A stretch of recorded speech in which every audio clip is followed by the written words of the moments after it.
a Swemmer System 80B MPU, and I've had this one here for a while, just scratching my head. The upside of the Swemmer board is everything's socketed, so you can take the chips out and test them individually. The downside is everything's socketed, so the connections are sometimes dicey.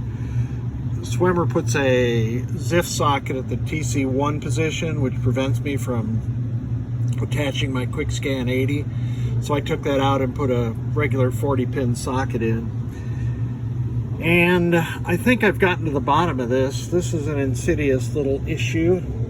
See how it says R4, 5, 3R, 5.6, 2K, and 2K. Unfortunately, R3 should be 5.6, 4 and 5 should be 2K.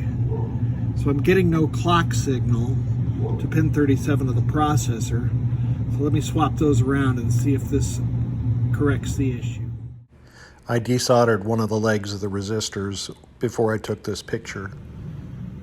So back on the test bench, once I've swapped those resistors around, and I have Ed's quick scan 80 connected.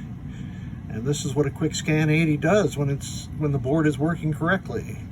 It tests each of the riots. 4, 5, 6 indicates good riot. 1 is the RAM, which this board has NV RAM in. So this board is probably good to go. Now I will put it in a game and check it out. But holy cow. This is one of the things, I guess, School of Hard Knocks I learned, is to not trust that the board has been stuffed correctly. So here we are with the Swemmer MPU with a Gold Wings ROM pair in it. And I have reordered those 3 resistors that are in the clock section. You can see we're into display tests now. This board is working perfectly now. Let me go through some more of the tests. And let's see what the prom 1 checksum is. Good.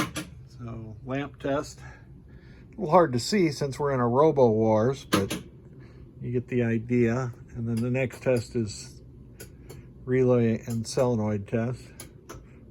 So I'm listening to see or hear something go off with every solenoid. Interesting, lamp 19 was part of Gold Wings.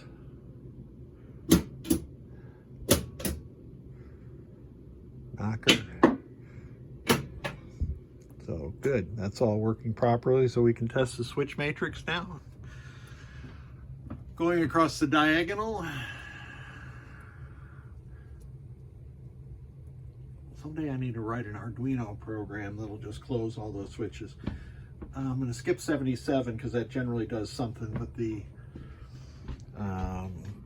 coin door diagnostic button is in row 7, so that's proving that that works fine.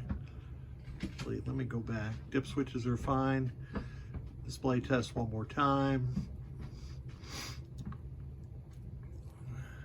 Let me go back to those switch tests.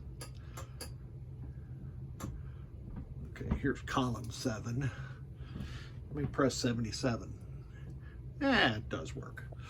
So at long last, this quality tested CPU from K's Arcade may have worked at one time, I don't know. I did jumper or solder together the pads for the slam switch on this board. So she is good to go again. Thank you so much for sending it. I really appreciate it.